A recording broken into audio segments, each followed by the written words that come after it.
오랜만에 다빈 성도들은 이렇게 생활합니다. 같이 한번 같이 읽어보겠습니다. 다빈 성도들은 이렇게 생활합니다. 우리 저와 한 번호 하나씩 나누어서 읽겠습니다. 겉모습이나 몇 마디 말로 상대방을 판단하지 않습니다. 그 사람을 부르시고 역사하시는 하나님을 생각합니다.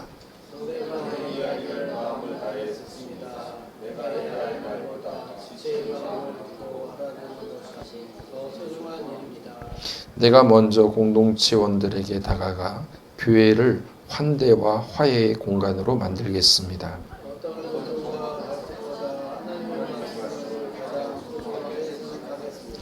성령의 감동에 즉각적으로 순종하고 할 수 있는 일부터 실천하겠습니다.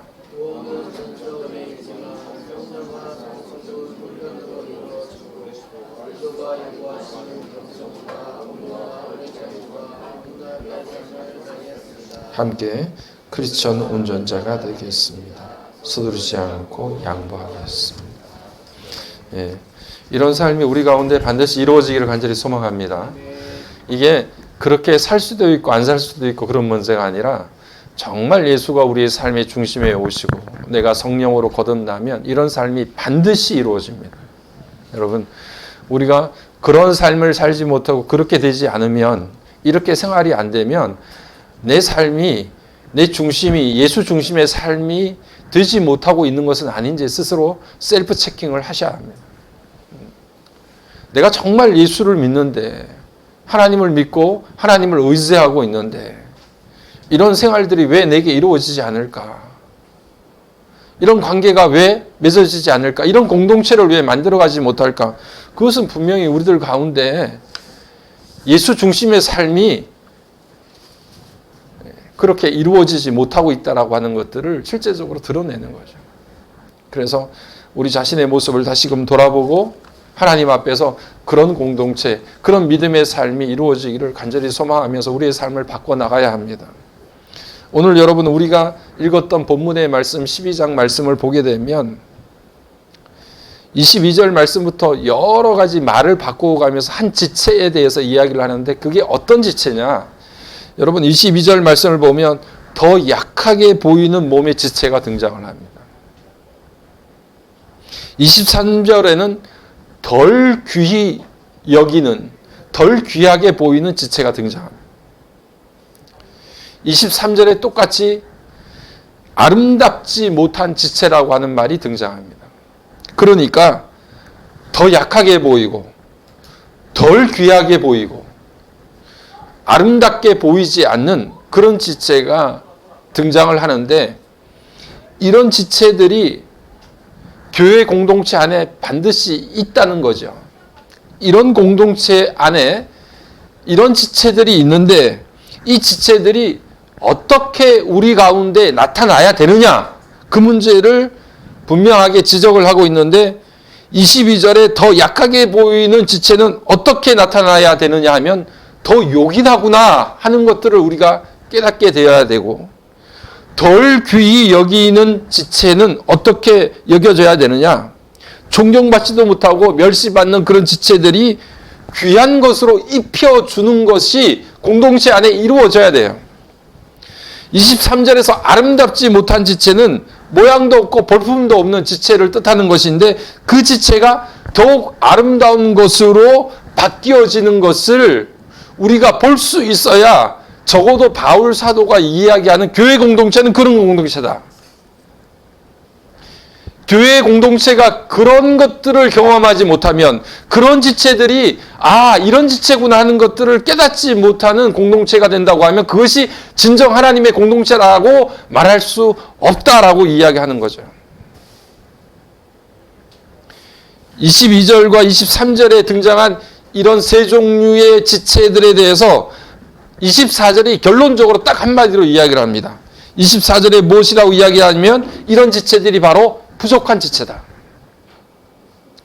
더 약하게 보이고 덜 귀히 여기고 아름답지 못한 지체가 바로 24절에는 부족한 지체라고 정확하게 찝어서 이야기를 합니다. 부족하다라는 것은 우리가 잘 알다시피 모자란 사람이죠. 결핍이 있는 사람들입니다. 그런데 이 부족하다라는 말은 단지 모자라다라고 하는 말만 있는 것이 아니라 그 뜻 자체에 뒤처지다. 사람들이 다 뛰어가는데 저 멀리 뒤쳐서서 뛰어오는 사람, 제대로 뛰지 못하는 사람, 그런 사람을 뜻할 때도 모자라다라고 하는 말을 사용해요. 그 부족한 지체가 있는데 무리가 지어져서 뛰어가는데, 여러분 마라톤 같은 거 우리가 보면 무리가 앞에서 지나가면 저 뒤에 쳐져서 후미에서 제대로 뛰지 못하는 사람들 있지 않습니까? 그렇게 뛰지 못하는 사람들, 뒤쳐져 있는 사람들이 바로 부족한 지체예요. 그런데 그런 부족한 지체에 대해서 어떻게 하라고 말하는 것입니까? 더 귀하게 여겨주고 더 요긴하게 생각하고 더 입혀주는 거예요. 세상은 뛰어난 탁월한 스타를 요구를 하지만 여러분 정확하게 기억하셔야 될 것은 교회는 그렇게 뛰어난 탁월한 스타가 한 사람 필요한 게 아니라, 오늘 우리 말씀을 읽으면 결론적으로 모두를 고르게 하는 것, 고르게 하는 것이 필요하다고 오늘 말씀을 합니다. 여러분 24절 말씀 보세요. 24절 말씀 우리 한번 읽어볼까요? 24절 같이 읽겠습니다. 우리의 아름다운 지체는 그럴 필요가 없느니라. 오직 하나님이 몸을 고르게 하여 부족한 지체에게 귀중함을 더하사. 오늘 설교 제목이 부족한 지체에게 귀중함을 더하는 거예요. 하나님께서, 하나님의 공동체는 한두 사람이, 뛰어난 사람이 모든 것들을 주관하거나 만들어내는 공동체가 아니라 연약한 자들에게 강함을 더해주고 부족한 자에게 더 보충해주고 덜 귀히 여기는 자에게 더 귀하게 여겨줘서 모두가 고르게 만들어주는 거예요. 그래서 뒤쳐져서 뛰지 못하는 형제와 자매가 함께 뛰어갈 수 있도록 힘을 북돋아주고 그의 손을 붙잡아주는 것. 그게 바로 하나님의 공동체다. 바울이 적어도 그것을 이야기해요. 그러니 오늘 여러분, 우리가 교회에서 경험해야 될 일이 어떤 일이냐? 물론 우리가 기도 응답받고 성령의 충만함을 받고 놀라운 역사를 경험하는 것 굉장히 중요한 일입니다. 그런데 성령을 경험하고 하나님의 역사를 경험하는 현상 중에 나타나는 중요한 현상이 오늘 이 바울이 우리들에게 이야기해 주는 바가 무엇인가 하니, 참 나 같은 사람 부족한데, 나 같은 사람 연약한데, 내가 뭔가 내세울 게 없는데, 나는 정말 초라한 삶을 살고 있는데, 그런 사람들이 공동체 안에서 존귀 여김을 받을 수 있는 경험을 해야 합니다. 나는 너무 연약하고 약한데, 그런 분들이 공동체에 오면 어깨를 활짝 펼 수 있는 담대함을 경험할 수 있어야 합니다. 세상 어디에 가더라도 움츠려 있던 사람들이 주님의 공동체 안에서 얼굴이 활짝 펴고 기쁨으로 서로를 맞이할 수 있고 서로의 손을 붙들 수 있는 그런 경험들이 적어도 하나님의 교회 공동체 안에서 이루어져야 되는 거예요. 여러분, 우리 다빈 공동체가 그런 공동체 되기를 주의 이름으로 간절히 축복합니다. 사람들에게 손가락질 당하고 멸시천대 받더라도 교회에 오면 그 존재가 얼마나 귀중한지 그 가치를 인정받아서 가슴이 열리고 마음이 열리고, 나도 하나님의 백성으로서 귀한 존재구나 하는 것들을 적어도 교회 공동체 안에서는 그것을 경험해서 내가 세상 가운데 살아갈 용기와 힘을 얻을 수 있는 곳이 적어도 하나님의 공동체여야 된다, 그런 말이죠. 세상에서도 찌들리고 힘들고 어려운데 교회 안에서도 길을 펴지 못하고 어깨를 움츠린다고 하면 도대체 그런 연약한 지체, 덜 귀하게 보이는 지체, 더 약하게 보이는 지체는 도대체 어디에서 새로운 힘과 능력을 얻을 수 있습니까?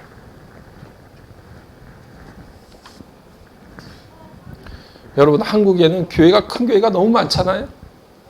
예? 여기도 순복음교회만 하더라도 뭐 60만, 70만이 된다고 그러지 않습니까? 우리 교단에 사랑의 교회만 해도 뭐 9만, 10만 그렇게 이야기하잖아요. 예?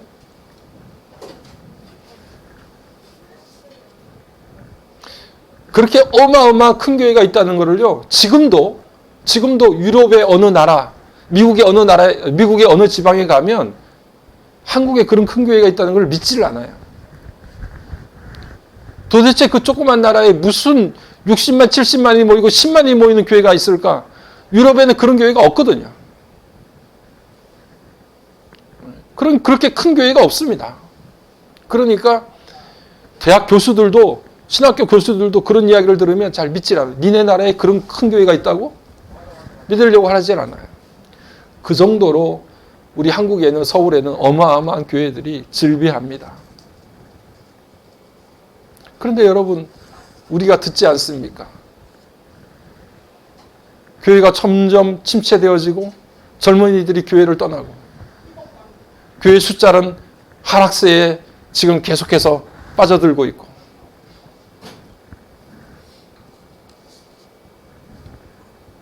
우리 교회가 하나님께서 원하시고 하나님께서 바라시는 공동체로 세워지지 않으면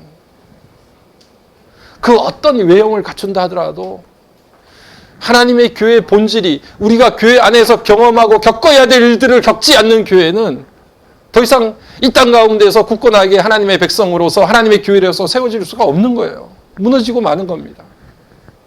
여러분, 우리 다민교회가 적어도 연약하고 약한 모습을 간직한 그런 성도들이 여기 안에서 서로의 격려를 받고 서로의 기도를 받고 살아갈 용기를 얻고, 앞이 캄캄해서 어떻게 해결하고 어떻게 나가야 될지 알지 못할 때, 집사님, 제가 집사님 위해서 기도하고 있어요. 성도님, 연약하고 약하고 힘든 이 순간들을 잘 이겨내시기 위해서 저도 마음을 같이 해서 함께 기도하겠습니다. 적어도 이런 것들을 우리가 경험할 수 있어야 그것이 살아있는 공동체고 하나님의 교회고 성령이 역사하는 교회인 줄로 믿습니다.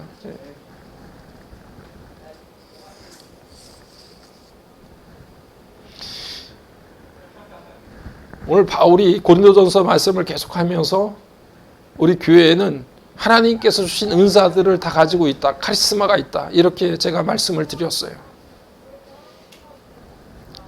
이 카리스마는 하나님의 교회를 온전하게 세우고 더 건강하게 만들기 위해서 하나님께서 주신 선물이다, 그렇게 말씀을 드렸습니다. 그런데 교회가, 고린도 교회가 하나님께서 하나님의 교회를 잘 섬기고 잘 온전히 세우라고 주신 이 귀한 선물을, 각자에게 카리스마를 주셨는데, 그것이 어떤 은사이든 간에 그 은사가 자신의 유익이 아니라 하나님의 공동체의 유익을 위해서 사용하라고 그렇게 주셨는데, 그 은사가 도리어 교회를 분열시키는 원인이 됐습니다.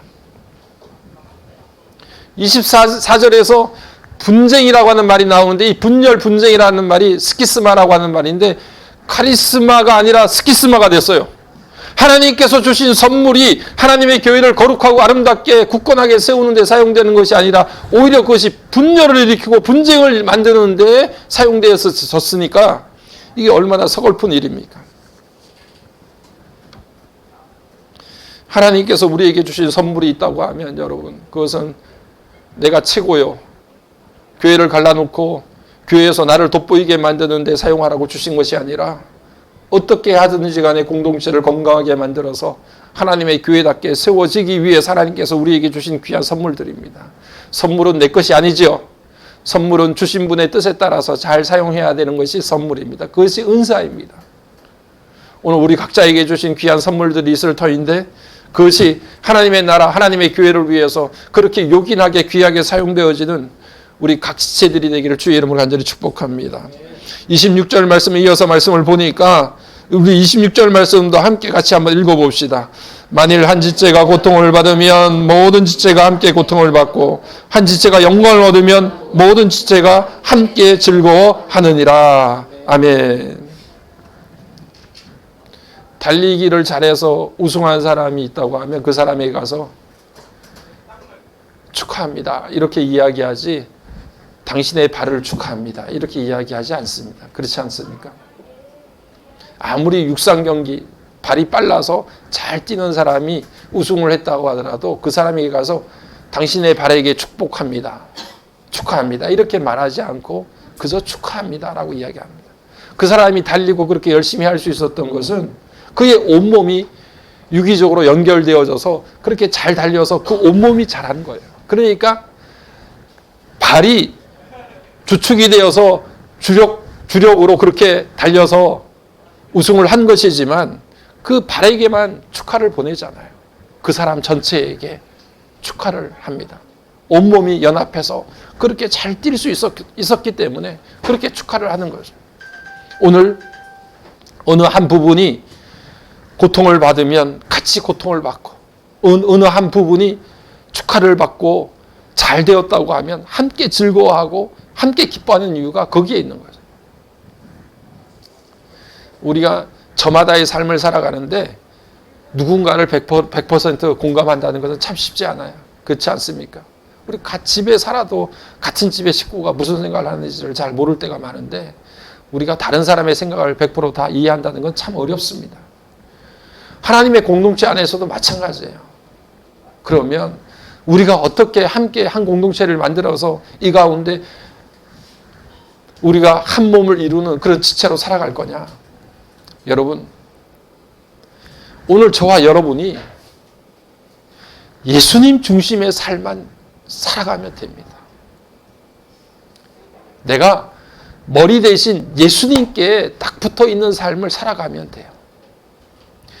내가 예수님께 붙어 있는 삶을 살면 다른 분들도, 다른 지체들도 예수님께 붙어 있을 터이니 다른 지체가 힘들고 어려울 때 그 고통이 나에게 고스란히 전달될 것이고 다른 지체가 즐거워하고 기뻐하는 일이 있으면 그 기쁨과 즐거움도 내게 고스란히 전달이 됩니다. 문제는 내가 예수와 딱 밀접한 삶을 살고 있느냐 있지 못하느냐 거기에 달려 있는 것이지. 주님과 하나가 되는 삶이 내 가운데 이루어진다고 하면 내가 교회 공동체 안에서 다른 이들이 느끼는 고통과 아픔과 때로는 기쁨과 즐거움을 함께 누리며 공감하는 것이 가능하게 되는 거예요. 그러니 우리의 공통부모는 머리 대신 예수 그리스도밖에 없습니다. 우리가 다 주님께 속해 있으면 저절로 그 공동체는 함께 웃고 함께 기뻐하는 그런 하나의 공동체로 살아갈 수 있는 거예요. 제가 그 이야기를 할 때마다 여러분들에게 비유를 들었던 말씀이 있는데 그것이 바로 자전거 바퀴 같은 거예요. 여러분 자전거 바퀴를 이렇게 보게 되면 가운데 중심축이 있어요. 그리고 많은 살들이 중심을 향해서 이렇게 연결되어 있습니다. 바퀴 고무 부분에서 보면 바퀴 살들이 멀리 간격이 떨어져 있지만 중심으로 갈수록 어떻게 됩니까? 살들이 하나로 가깝게 모이죠. 우리의 삶의 중심이, 공동체의 중심이 머리 대신 예수 그리스도입니다. 예수 그리스도에게 내가 가까이 가면 갈수록 바퀴의 살과 살들이 어떻습니까? 간격이 가까워져요. 내가 다른 지체에 대해서 마음을 쓰거나 뭘 어떻게 하려고 의도적으로 하지 않아도 내가 바퀴의 중심축 대신 예수님께 가까이 가려고 하면 가까이 갈수록 내 주변에 있는 다른 지체들과 가까이 될 수밖에 없어요. 관계가 밀접하게 될 수밖에 없어요. 오늘 저와 여러분 예수님과 함께하는 길은 주님 중심의 삶을 사는 것은 내만의 문제가 아니라 우리 공동체가 살아가는 공동체가 예수님의 공동체답게 세워질 수 있는 가장 중요한 문제가 관건이 되는 거예요. 목사를 비롯해서 모두가 우리 어린아이까지 정말 주님과 함께 동행하는 삶, 주님 중심의 삶을 사는 것이 나를 살리는 문제뿐 아니라 공동체를 살리는 문제예요. 왜냐하면 내가 주님께 가까이 붙어 있어야 저 지체가 아플 때 그 고통이 나에게 전달될 수 있는 거예요. 머리에 떨어져 있으니까 머리 대신 예수님께 붙어 있지 않으니까 아무리 옆에서 아우성을 쳐도 그 고통이 나에게 고스란히 전달이 안 되는 거예요. 저와 여러분이 머리 대신 예수님께 꼭 붙어 있어서 그 예수님 중심의 삶을 살아서 내가 주님 때문에 내 삶이 살 뿐 아니라 내 곁에서 힘들어하고 아파하는 지체들의 고통과 아픔도 내게 고스란히 전달이 되고 그래서 발가락 사이에 작은 가시 하나 박혀도 온몸이 아프잖아요. 고통스럽잖아요. 그 고통이 나에게 전달되는 게 같은 지체로서 당연한 것이고 그것이 살아있는 유기체이지 저 밑바닥에 발이 지금 뭐에 찔려가지고 아픈데 내가 아프지 않다. 그것은 내가 공동체에서부터 떨어져 있고 예수로부터 분리된 삶을 살고 있다는 이야기입니다. 오늘 우리 모두가 주님과 함께 밀착되어져서 주님이 내 안에, 내가 주님 안에 머무는 그런 주님과 내가 연합되어진 삶을 살아서 내 인생이 살 뿐 아니라 공동체가 주님 중심으로서 같이 누리고 같이 기뻐하고 같이 고통을 나눌 수 있는 그런 살아있는 공동체가 우리 다빈 공동체가 되기를 주의 이름으로 간절히 축복합니다. 그래서 적어도 교회라고 하면 두 가지가 반드시 경험되고 이루어져야 돼요. 첫 번째, 지금 말씀드린 것 같이 내가 아무리 연약할지라도 내가 여전히 이 공동체 안에서 요긴하고 꼭 있어야 될 존재구나 하는 것들이 22절 말씀처럼 경험될 수 있는 공동체가 하나님의 공동체예요. 여러분, 약하게 보이는 공동체, 약하게 보이는 연약한 지체가 있는 그 공동체, 그 연약한 지체가 오히려 더 소중하고 중요하구나 하는 것들을 깨달을 수 있는 것, 그게 바로 하나님의 교회입니다. 두 번째는 내가 비록 특별한 은사를 가졌고 세상 가운데서 좀 드러낼 것이 있다 할지라도 내 자신이 공동체 안에서 특별한 존재이거나 내가 최고가 되거나 내가 전부라고 말하지 않는 것이 경험되어야 돼요. 그것이 하나님의 공동체예요. 여러분, 고린도 교회 당시의 모습을 보면 고린도 교회가 대부분 학자들이 이야기하기를 가정교회로 이루어졌다고 이야기해요. 초대교회 모습이 다 그렇습니다. 나중에는 교회당을 짓기는 하지만 처음에는 다 가정교회로 이루어져서 가정에서 30명, 40명, 50명 모여서 함께 예배를 드리고 이곳저곳 동네마다 그렇게 그런 가정교회가 세워졌습니다. 자, 그렇게 고린도 교회가 세워졌다고 하면 그 교회가 예배를 드리기 위해서는 3, 40명, 4, 50명을 수용할 만큼 좀 넓은 집을 가지고 있는 사람이 필요했겠죠. 그런 사람이 집을 제공해야 그곳에 모여서 함께 예배를 드리지 않았겠습니까? 그러니 그렇게 좀 여유가 있는 그런 사람들이 고린도 교회에 꼭 필요했습니다. 그런데 그런 사람만 필요한 게 아니라 그렇게 제공된 교회에 모여드는 사람들, 때로는 힘들고 어렵고 연약한 지체들, 이런 사람들도 함께 그곳에 예배를 드릴 수 있어야 그것이 고린도 교회의 모습이었던 거죠.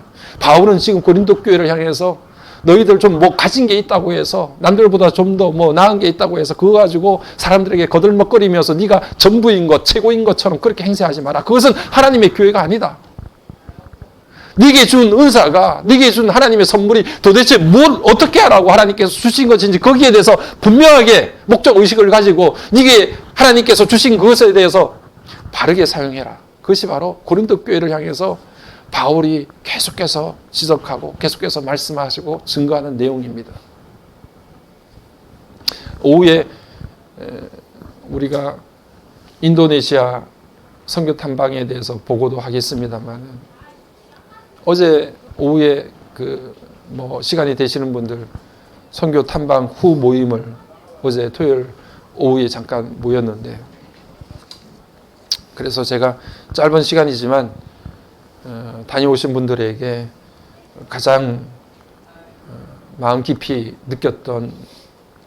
느낀 점은 어떤 것들이 있습니까? 하고 제가 질문을 드렸고 또 그곳에서도 함께 이야기를 나누었던 것들이 있는데, 공통되게 다 이야기를 하시는 것은 무엇인가 하니 인도네시아에서 그 작은 섬 빈탄이라고 하는 섬에 들어가서 그곳에서 예수를 믿는 우리 형제들을 만났는데 사는 것을 보면 정말 우리의 10분의 1 정도의 수준, 화폐의 가치도 우리의 10분의 1 정도.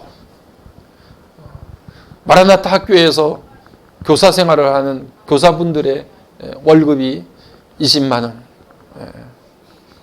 좀 나은 학교에 있는 교사들이 30만 원. 그러니까 우리의 딱 10분의 1 정도의 수준입니다. 얼마나 힘들까.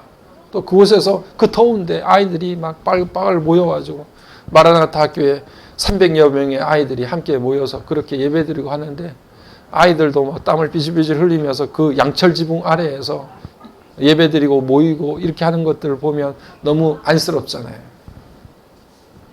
그런데 그곳에서 참여했던 모든 분들의 동일한 이야기는 오히려 그들이 가지고 있던 그 신앙, 아이들의 그 기쁨, 찬양, 예배, 거기에 너무 많은 은혜를 받았습니다.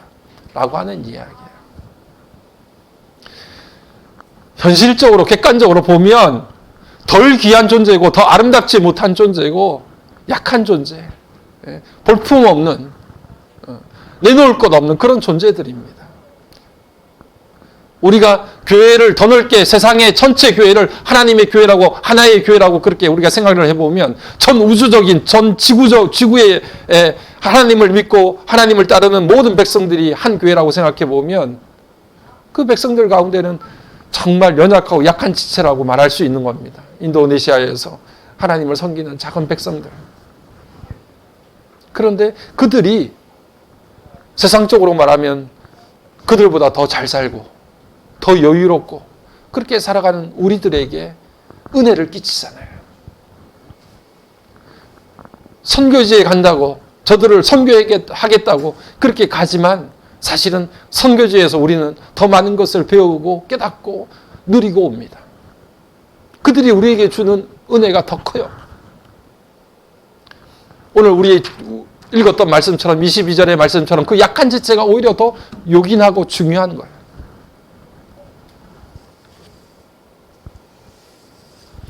우리가 하나님의 교회가 함께 그렇게 기뻐하고 함께 주님께서 주시는 은혜를 누릴 수 있다는 것 자체가 너무나 감사하고 기쁜 일입니다.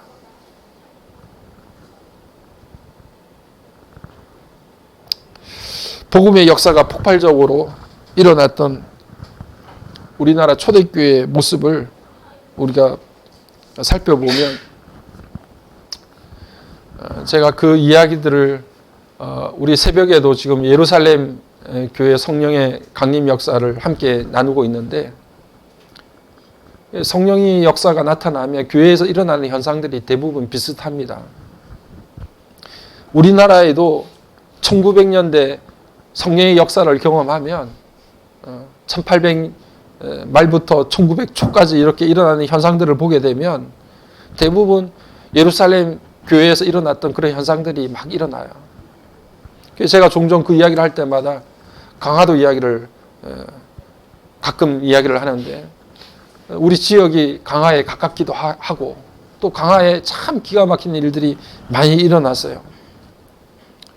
1900년도에 종순일이라고 하는 분이 계셨는데 그분이 강화에 이렇게 강화 군내를 통과하면 강화 고인돌이 있고 고인돌을 조금 지나서 우측으로 빠지면 강화의 홍의 마을이라고 하는 곳이 있는데 그 홍의 마을에서 신앙생활하던 종순일 집사님이라는 분이 계세요. 근데 이분이 정말 만석집이에요. 그 마을에서 그 집사님이 가지고 있는 땅이 어마어마해서 뭐 보통 우리가 이야기하는 것처럼 그 집사님 땅을 팔지 않고서는 동네를 다닐 수가 없을 정도로 그렇게 많은 땅을 가지고 있는 갑부집이에요. 그래서 그 집으로부터 돈을 이렇게 빌려가지 않은 사람이 없을 정도로 동네 모든 사람들이 거기서 돈을 빌리고 해서 이렇게 그 동네 누구라도 알 수 있는 사람이 종순일이라고 하는 분인데 이분이 한날 마태복음 18장 말씀을 읽다가 말씀의 은혜를 받았어요. 마태복음 18장을 보니까 1만 달란트 빚진 사람 이야기가 나오는데 그 1만 달란트 빚진 사람이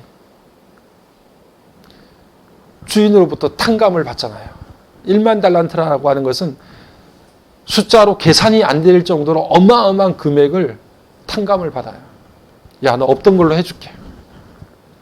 그런데 그 사람이 길을 가다가 자기에게 100데나리온, 거기에 비하면 정말 하잘것없는 하찮은 그 돈을 빚진 사람을 만났을 때 그 사람을 목을 쥐어잡고 옥에다가 그 사람을 가두잖아요.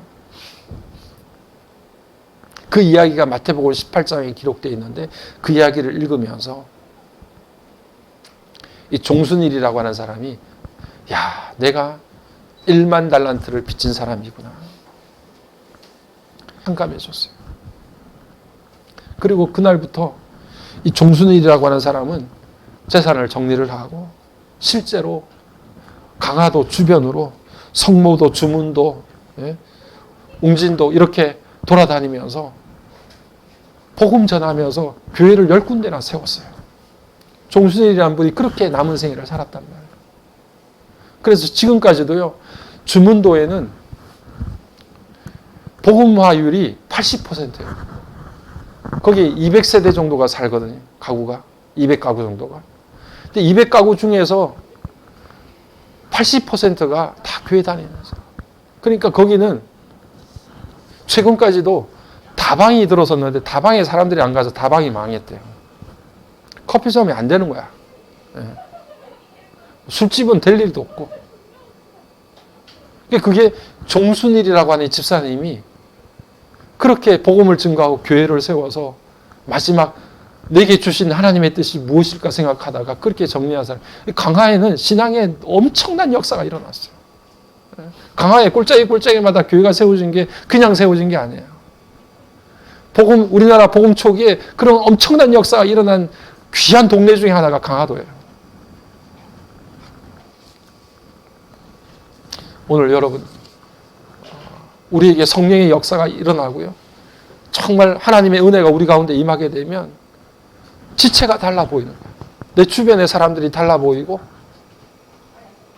주님에게 가까이 가면 가까이 갈수록 우리 곁에 있는 사람들에게 더 깊은 관심과 사랑과 함께 고통과 아픔을 나눌 수 있는 마음이 우리 가운데 막 공감되어지고 생기게 되는 거예요.